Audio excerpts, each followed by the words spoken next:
Greater Bengaluru ಪ್ರಾಧಿಕಾರದಿಂದ ಮಹತ್ವದ ಹೆಜ್ಜೆ.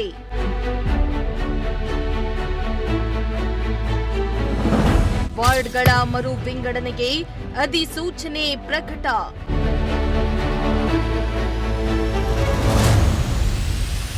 ಶೀಘ್ರವೇ ನಡೆಯಲಿದೆ ಗ್ರೇಟರ್ ಬೆಂಗಳೂರು ಚುನಾವಣೆ.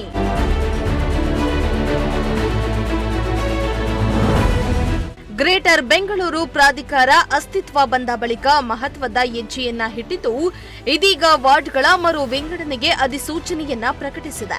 ಅಧಿಸೂಚನೆಗಳ ಪ್ರಕಾರ ವಾರ್ಡ್ಗಳ ಮರು ವಿಂಗಡಣೆಗಳಿಂದ ವಾರ್ಡ್ಗಳ ಸಂಖ್ಯೆ ಹೆಚ್ಚಾಗುವ ಸಾಧ್ಯತೆ ಇದೆ. ಸೆಪ್ಟೆಂಬರ್ 2ರಂದು ಗ್ರೇಟರ್ ಬೆಂಗಳೂರು ಪ್ರಾಧಿಕಾರ ಜಿಬಿಎ ಮುಖ್ಯ ಆಯುಕ್ತರ ಅಧ್ಯಕ್ಷತೆಯಲ್ಲಿ ವಾರ್ಡ್ ವಿಂಗಡಣಾ ಆಯೋಗ ರಚನೆ ಮಾಡಲಾಗಿತ್ತು.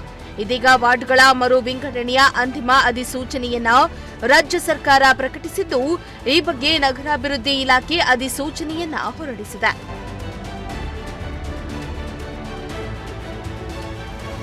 ಇನ್ನು ಆಯೋಗದ ವರದಿ ಆಧರಿಸಿ ಇಲಾಖೆಯು ಸೆಪ್ಟೆಂಬರ್ 30ರಂದು ವಾರ್ಡ್ನ ಮರು ವಿಂಗಡಣೆಯ ಕರಡು ಅಧಿಸೂಚನೆಯನ್ನ ಹೊರಡಿಸಿ ಆಕ್ಷೇಪಣೆಗೆ 15 ದಿನಗಳ ಕಾಲಾವಕಾಶವನ್ನ ನೀಡಲಾಗಿತ್ತು.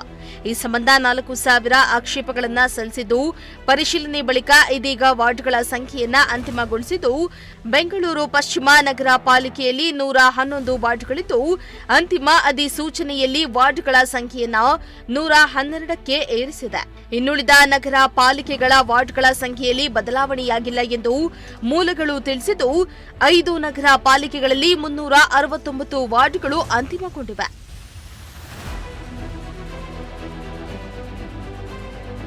ಸದ್ಯ ಗ್ರೇಟರ್ ಬೆಂಗಳೂರು ವಾರ್ಡ್ಗಳ ಮರು ವಿಂಗಡಣೆ ಅಂತಿಮಗೊಂಡಿದ್ದು, ಸೆಪ್ಟೆಂಬರ್ 10, 2020ರಿಂದ ಪಾಲಿಕೆ ಚುನಾವಣೆ ನಡೆಸಲು ಅಡಚಣೆಯನ್ನ ಪಾಲಿಕೆ ತೆರವುಗೊಳಿಸಿದ್ದು, ಅತಿ ಶೀಘ್ರವೇ ಗ್ರೇಟರ್ ಬೆಂಗಳೂರಿಗೆ ಚುನಾವಣೆ ನಡೆಯುವ ಸಾಧ್ಯತೆ ಇದೆ. Bureau report, Prajashakti TV.